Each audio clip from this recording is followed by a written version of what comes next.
And remember, there has been other activities, not just the exhibitions that have been taking place. Besides the main conference, we have had side events, we have had breakaway sessions, and many more. So we are here at KEPRO. We'll just get to know what KEPRO does. And of course, we can see it's Kenya Extended Producer Responsibility Organization. Let us talk to them just to get to know what they do. A very good morning to you. This is TV47. We are live on air. Kindly talk to us about KEPRO and what you do as an organization, maybe. Okay, thank you very much. My name is Odongo. I'm the CEO of the Kenya Extended Producer Responsibility Organization. KEPRO is joining this year's Devolution Conference as a sustainability partner, where our main motivation was to ensure that this is a zero waste event. And of course, through that process, we are also going to be doing a waste audit to see what volumes of waste was generated from this event. And then, of course, categorize that to ensure that we are moving that which is recyclable and harnessing value from that, and that which is not, of course, recyclable, safely disposing it off. KEPRO as an organization, we are essentially a special purpose vehicle curated to support producers in Kenya to comply with certain environmental and legal obligations, more specifically the Sustainable Waste Management Act. Section 13 of that act says that any producer or entity introducing a product into the Kenyan market must comply with the PR provisions. So that is what we do. We currently represent around 1,000 brands from across the country. And as a producer responsibility organization, our theory of change is then to ensure that we are guaranteeing the realization of a clean and healthy environment, and doing this by jointly working with communities and the average consumer. When you talk about the consumer, you and I are talking about responsible behavior change and disposal habits in terms of waste management. Yeah. Talking about working with communities, how well are you able to engage them, and how is their reception in ensuring that they don't dispose waste carelessly, maybe? Okay, so at KEPRO we recognize that the consumers play a critical role when you talk about sustainable waste management.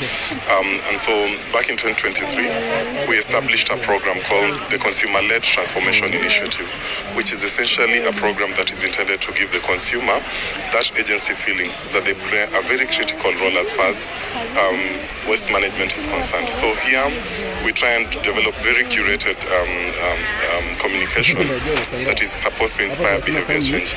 And it is multifaceted in the context of first, making you aware as a consumer on what is your responsibility with respect to waste management. And then the second thing is then how can you be able to contribute to sustainable waste management practices.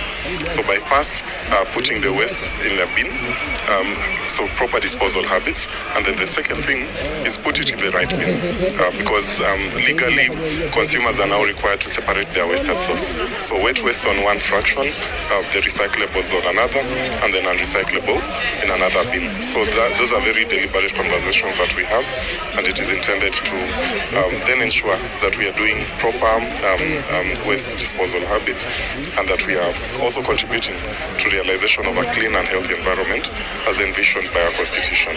Yes. I'll be asking you another question about where we are as a country in waste management, but also tell us what are some of these. I can see there is the bread bags and all that. Just explain to us what it means. Okay, and I'll tie it down to the first question where you're saying what has been the reception of our consumers with respect to the messaging around sustainable waste management practices.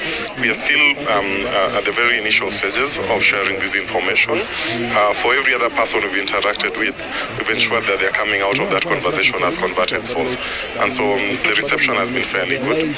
Now on to a practical example as to what you are asking with respect to what we are displaying. Ordinarily, the manufacturing of any plastic product would require what we call pellets. And virgin pellets are produced from the earth's finite resources. So plastics specifically are produced from petroleum products or oil-based coffers within our natural surface. So the intention then is to try and ensure that we are minimizing the reliance on nature-based sources of plastics, and leveraging what we already have on the Earth's surface by recycling products. So if you can see, this is an actual bread bag, and this was prompted by the ban of the single-use plastic carrier bags back in 2017, where producers and manufacturers were being discouraged from using single-use plastic carrier bags. Unfortunately or fortunately for the bread sector, this was not necessarily possible because, of course, safety issues and ensuring that the life shelf of that product is long-term. So now, how can we then ensure that they are still guaranteeing the safety of our products, but also not compromising on the environment? And that is where we come in and try and encourage recycling. So this is recycled pellet made from collected bread bag. And so based off on this, then we are minimizing the reliance on virgin pellet. So that is, this now becomes waste being turned into a valuable product, thereby minimizing our reliance on the natural resources. Yes. I would want to ask a question in regards to this one. I believe it has also created employment in one or another. Tell us more about it. Okay, so you've rightly put it, because the idea for us is we recognize that waste in Kenya is fairly reliant on the informal sector. And so the first fear that came in when we started speaking about formalization of waste enterprises or actors dealing with waste in Kenya was a fear of potential job losses. And so we said, what then can we be able to do to ensure that we are guaranteeing that jobs won't be lost?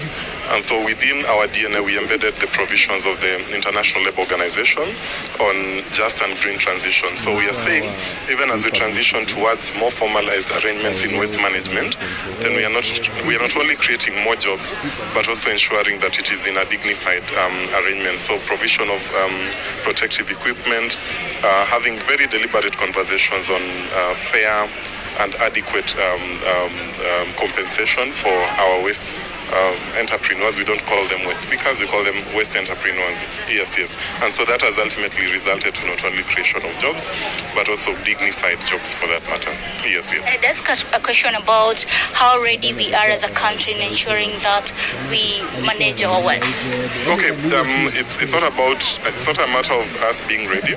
I think the environmental consequences of our actions in previous years has sort of prompted and made consumers really aware of what their responsibility is as far as contributing to the outcomes of climate change in Kenya.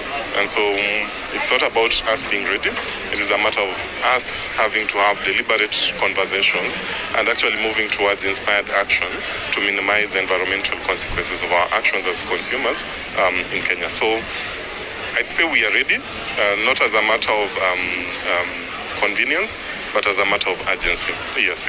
And also, you will tell us about the counties that you have partnered with. Maybe you can put us plainly to understand which are these counties for other counties who you've probably not worked with to be able to be encouraged in one or another. So you'll be surprised. As a producer responsibility organization, we have a national outlook. And so by and large, we've worked with all the 47 counties, more specifically through our consumer-led transformation initiative and through our recyclers who are contracted to deliver on our behalf. Which county is doing best in waste management, according to you? I think that is putting me on the spot, but we've seen a lot of effort even here in Homa Bay County. We've seen a lot of efforts in terms of installation of appropriate infrastructure for waste management. Kisumu, Nakuru counties as well as Mombasa have also fairly done a good job. The other smaller counties or quote-unquote semi-urban counties are also now increasingly becoming a bit more conscious on their responsibility in terms of waste management.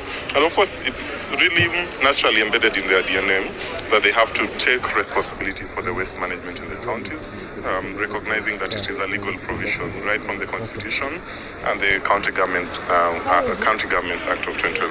Yes. I understand you definitely had expectations while attending the Devolution Conference. Have the expectations been met in one way or another? Yes and no. So the expectations first was that we now need to shift the conversation on waste management. For the longest time, waste management has been at the periphery of major agenda items in such forums.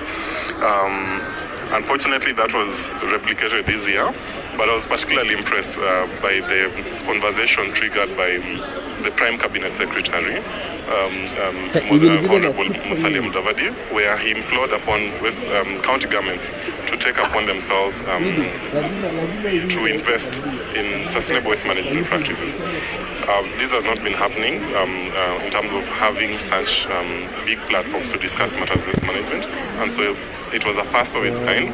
We are happy that that happened, and we are hopeful that the governors and the attendees will take it as an opportunity for more sustained conversations. Yes. Thank you so much, Mr. Odongo, for your time. KEPRO is doing quite a good job. And therefore, Dida, we're still giving you a very good and clear view of what is happening right here in the exhibition boards in Homa Bay County.